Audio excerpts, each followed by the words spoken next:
আসসালামু আলাইকুম। কোটা বিরোধী আন্দোলন যে স্রেফ একটা পাতানো খেলা ছিল, একটা উপলক্ষ ছিল, এবং সেই আন্দোলন থেকে অভ্যুত্থানের সৃষ্টি, সাধারণ মানুষের রক্তের সঙ্গে প্রতারণা, এই বিষয়গুলো গত কয়েক মাস ধরে নানানভাবে আমাদের সামনে উপস্থিত হচ্ছে। দেশে বিদেশে নানান ধরনের তথ্য প্রমাণ আমাদের সামনে হাজির হচ্ছে।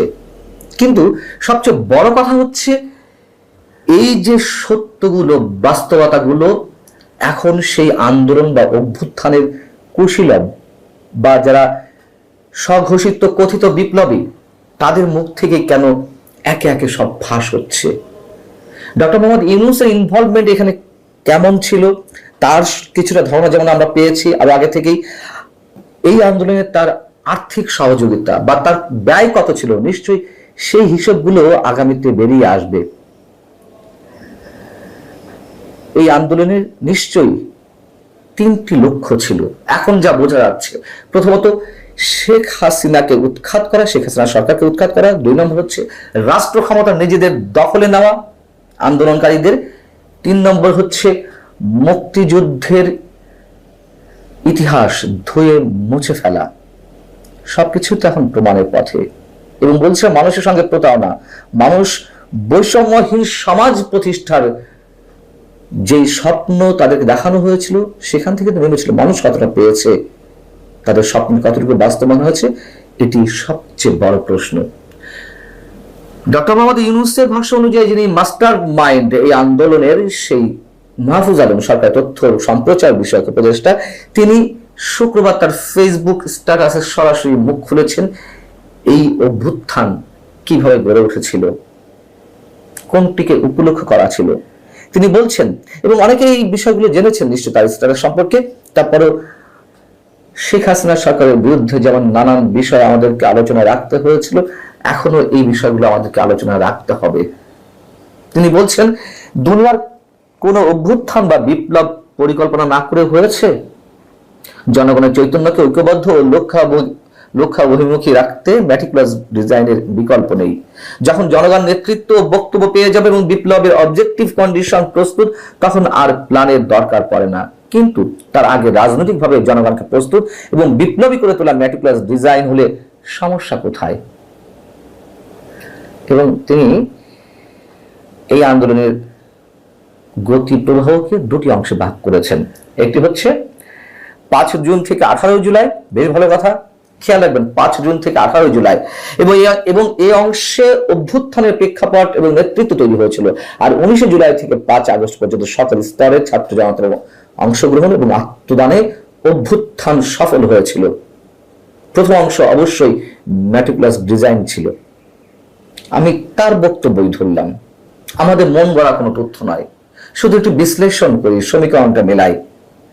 আবু সাইদের জন্য আমাদের অবশ্যই রক্তক্ষরণ ঘটে, কিন্তু কার গুলিতে মারা গিয়েছিল এই প্রশ্ন অনেকেই তুলেছেন, আমরা বিরোধিতা করেছিলাম।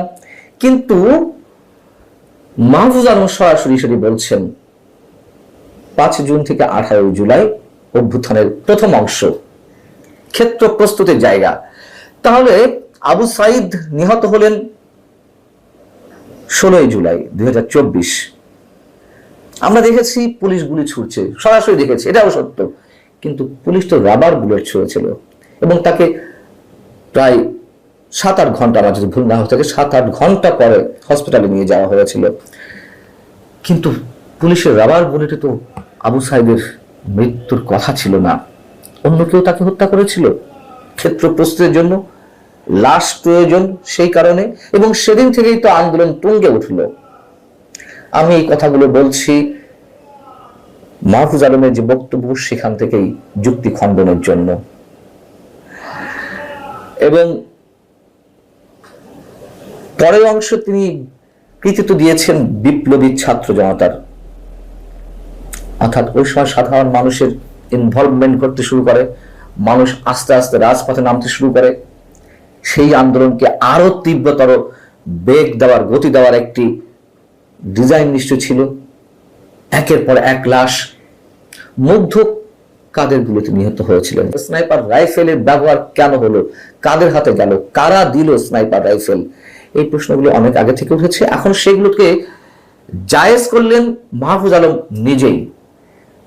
আমি বলছি না তখন পুলিশের গুলিতে সাধারণ ছাত্রদের কেউ মারা যায়নি। অবশ্যই আমাদের মনে আছে তৎকালীন স্বরাষ্ট্রমন্ত্রী আসাদুজ্জামান খান কামালকে ওয়ারি জোনের ডিসি, একজন ডিসি, তিনি মোবাইলে ফুটেজ দেখাচ্ছেন, স্যার একটা একটা করে গুলি করা হয়, মারা যায়, আবার বাকিগুলো দাঁড়ায় পড়ে। এগুলোও ঘটেছে, কিন্তু ম্যাসিভ আক্রমণটা কাদের পক্ষ থেকে ছিল সেই বিষয়টি কিন্তু এখন মাহফুজ আলমরা নিজেই আমাদেরকে প্রশ্ন করার সুযোগ তৈরি করে দিচ্ছেন।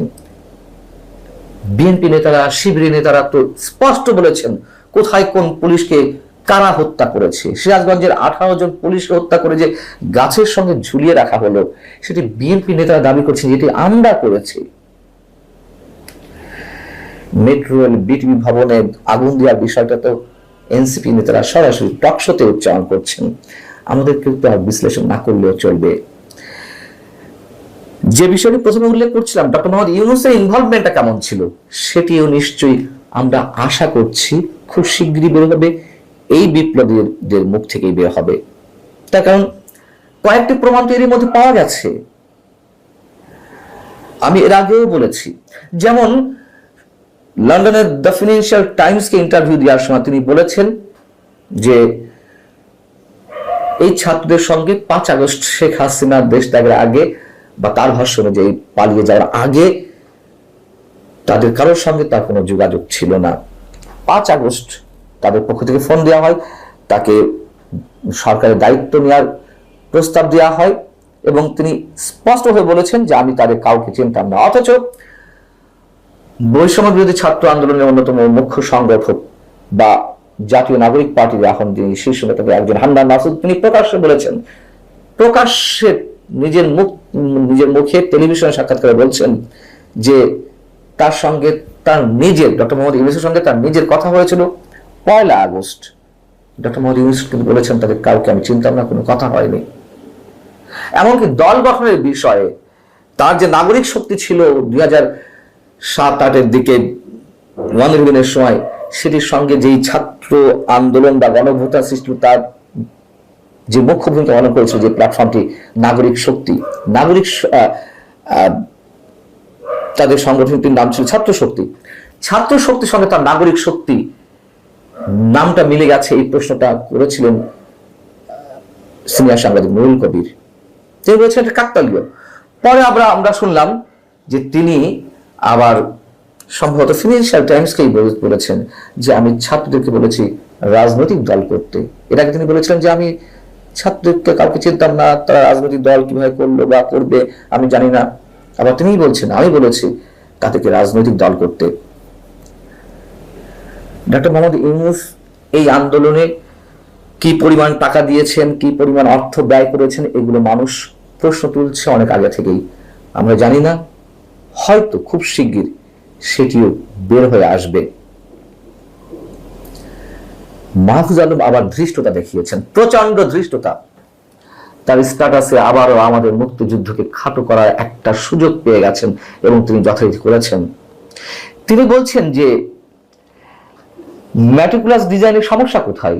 পাকিস্তানি স্বৈরশাসকদের বিরুদ্ধে ম্যাটিকুলাস ডিজাইন করে আগরতলা ষড়যন্ত্র, 69 গণঅভ্যুত্থান, 71 মার্চ মাসে অসহযোগ আন্দোলন ইত্যাদি ইত্যাদি হয়েছে, তাহলে 24-এর গণঅভ্যুত্থান ম্যাটিকুলাস ডিজাইন হলে সমস্যা কোথায়? তিনি কোথাও বলছেন যে সিরাজুল আলম খান, তাজউদ্দিন, শেখ মুজিব, সিরাজ শিকদার, ভাসানী, তারা যদি ম্যাটিকুলাস ডিজাইনের অংশ হয়ে পাপ বোধ না করেন, কি ভয়ঙ্কর কথা, তাদেরকে পাপ বোধ করতে হবে। তারা না করলে 24 আন্দোলনে যারা ম্যাটিকুলাস ডিজাইন করেছেন তাদের ভিতরে কোনো পাপ বোধের সৃষ্টি হবে না, সে কথাই তিনি বলতে চেয়েছেন। আবারও সে 71-এর সঙ্গে 24-এর সঙ্গে তুলনা। আরে 71টা একটি স্বাধীন ভূখণ্ড নির্মাণের জন্য সংঘটিত হয়েছে, শত মানুষের আন্দোলন ছিল প্রতিটি ধাপে। এখানে তো ম্যাটিকুলাস ডিজাইন করে মানুষদেরকে আনা হয়েছে। এবং অবশ্যই বলছি, আওয়ামী লীগের অনেক পরিবারের সদস্যরা এই আন্দোলনের জন্য অংশ নিয়েছিল, অবশ্যই নিয়েছিল। শেখ হাসিনার 15 বছর দুঃশাসন, তারা ক্ষিপ্ত হয়ে ক্ষুব্ধ হয়ে একটা সময় নেমেছিল, কিন্তু তাদের সঙ্গে তো প্রতারণা করা হলো। 71টা তা ছিল না। আমি ধরে নিলাম যে 71-এর সঙ্গে তিনি তুলনা করছেন। আচ্ছা, সাধারণ মানুষের স্বপ্ন কি ছিল বা তাদেরকে কি স্বপ্ন দেখানো হয়েছিল? কোনো কোটা থাকবে না, স্বপ্ন পূরণ হবে, কোনো বৈষম্য হবে না, গণতান্ত্রিক সমাজ ব্যবস্থা হবে, মানুষ ভোট দিতে পারবে। একটা কিছু হয়েছে। ৭১-এ আমি তর্কে খাতিরে আবারও বলছি যে সমপর্যায়ে নিয়ে যাওয়ার পরেও বঙ্গবন্ধু, ভাসানী, সিরাজ আলম খান তারা যে স্বপ্ন এঁকেছিলেন, স্বপ্ন বুনেছিলেন, স্বপ্ন দেখিয়েছিলেন মানুষকে, তারা কথা রেখেছেন। তারা একটা স্বাধীন ভূখণ্ড দিয়েছেন, বঙ্গবন্ধুর নেতৃত্বে দেশ স্বাধীন হয়েছে। তারাই মেটিকুলাস ডিজাইন দিয়ে কি দিয়েছে মানুষকে? নিজেদের স্বার্থ সিদ্ধি করা ছাড়া, নিজেদের রাষ্ট্র ক্ষমতা দখল করা ছাড়া। আমরা এটুকু বলতে পারি, এখন একে একে তারা যা বলছে তারা নিজেরাই প্রমাণ করছেন। ২৪-এ যারা নিহত হয়েছেন, যারা আহত হয়েছেন, তাদের রক্তের সঙ্গে তারাই প্রতারণা করছেন। এবং সবশেষ যে প্রশ্নটি করতে চাই তা হচ্ছে, কেন তারা একে একে সব ফাঁস করছে? সশস্ত্র বিপ্লবের কথা বলেছে আসিফ মাহমুদ। যদি ৫ আগস্ট শেখ হাসিনা দেশ না ছাড়তেন বা পালিয়ে না যেতেন, তাহলে সেই অস্ত্রগুলো কোথায়? আজকে মেটিকুলাস ডিজাইন ফাঁস করে দেওয়া হচ্ছে ঔদ্ধত্যের সঙ্গে। কেন? তার কারণ সবকিছু তারা পেয়ে গেছে। তারা এখন যা ইচ্ছে বলতে পারে, যা ইচ্ছে করতে পারে। এই যে কেন নেই, কারণটি কি এটি? আমরা অপেক্ষায় থাকবো, মানুষও অপেক্ষায় থাকবে নিশ্চয়ই আরো অনেক কিছুর জন্য।